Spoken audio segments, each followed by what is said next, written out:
یه روز مرگ رفت سراغ یه مردی و گفت که کاکو آماده باش که امروز روز آخر توه. مرد گفت آمو ولم کو، من اصلا آماده نیستم.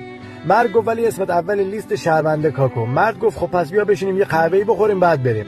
مرد گفت دمت گرم فقط کم آب باشه. مرد به مرگ قهوه داد، تو قهوه مرگ چند تا قرص خواب ریخت.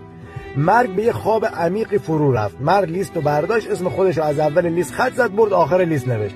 وقتی مرگ بیدار شد گفت که دمت گرم تو امروز با من خیلی مهربون بودی، برای جبران مهربونیت میخوام امروز کارمو از آخر لیست شروع کنم.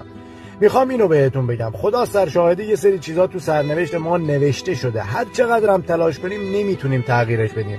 کلاغ و طوطی هر دوتاشون زشت آفریده شدن. طوطی اعتراض کرد زیبا شد، اما کلاغ راضی بود به رضای خدا. امروز طوطی تو قفس و کلاغ آزاد. مشتی پشت هر حادثه حکمتیه که شاید ما هرگز متوجه اون نشیم.